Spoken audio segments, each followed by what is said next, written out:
आशीर्वाद या श्राप। पौराणिक कहानी। स्वर्ग में भ्रमण कर रहे नारद जी ये देखकर बड़े हैरान थे कि धरती पर वह लोग तो बहुत खुश है जो धन के पीछे भागते हैं और वे लोग बड़े दुखी है जो भगवान की भक्ति करते हैं। इस विचार से ग्रस्त नारद जी काफी परेशान हो गए और जब उनसे रहा नहीं गया तो वह सीधे पहुंचे बैकुंठ धाम। इस प्रश्न का समाधान पाने के लिए भगवान विष्णु के पास। नारद जी जैसे ही भगवान विष्णु जी के धाम पहुंचे, भगवान विष्णु उनके मन की बात पहले से जानते थे। विष्णु भगवान ने नारद से कहा, चलो धरती लोक पर चलते हैं और आपके प्रश्न का समाधान पाते हैं। दोनों साधु का भेष धारण कर धरती लोक पर पहुंचे। वह दोनों सबसे पहले एक बड़े व्यापारी के द्वार पर भिक्षा मांगने के लिए गए। उन दोनों को अपने द्वार पर देखकर व्यापारी बड़ा गुस्सा हुआ, उन्हें भला बुरा कहा और बिना कुछ दिए उनको वहां से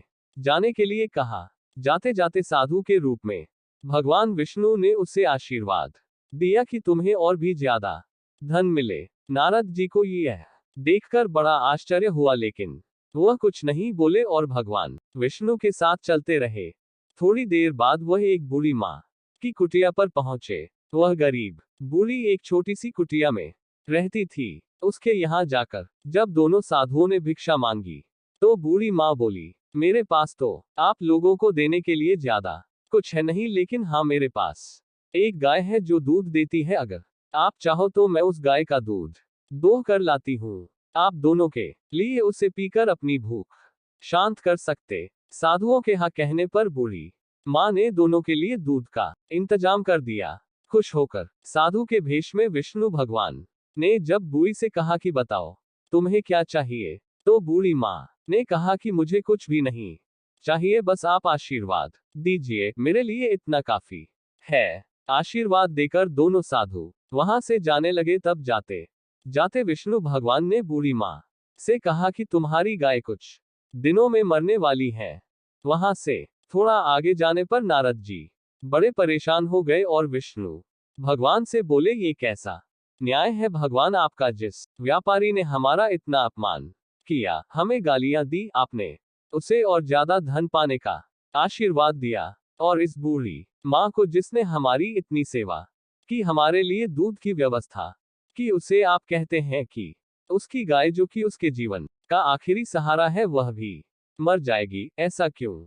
नारद जी के सवालों को शांत करने के लिए भगवान जी ने चेहरे पर मुस्कान के साथ कहा कि मैंने उस व्यापारी को जो आशीर्वाद दिया दरअसल वो उसके लिए शाप था। उस व्यापारी का मन पूरी तरह से धन कमाने में फंसा हुआ है और अगर उसे और ज्यादा धन मिलेगा तो वह आखिरी समय तक उसी धन के पीछे भागता रहेगा और अगले जन्म में सांप बनकर उसके पास कुंडली मार कर बैठा रहेगा। और रही उस बूढ़ी माँ की बात, तो कुछ बूढ़ी माँ का पूरा ध्यान अच्छे कामों में और भगवान भक्ति में था। हाँ, सिर्फ थोड़ा सा मन उसका उस गाय में अटका हुआ था और वह अपने आखिरी समय में उस गाय के मोह में यह चिंता करती रहती कि उसके जाने के बाद इस गाय का क्या होगा, क्या कोई उसे हानि पहुंचाएगा या मार डालेगा, और वह पूरी तरह से मुक्त नहीं हो पाती। बस यही कारण था कि मैं चाहता हूं कि आखिरी समय में उसका ध्यान पूरी तरह मेरी तरफ रहे, ना कि इस गाय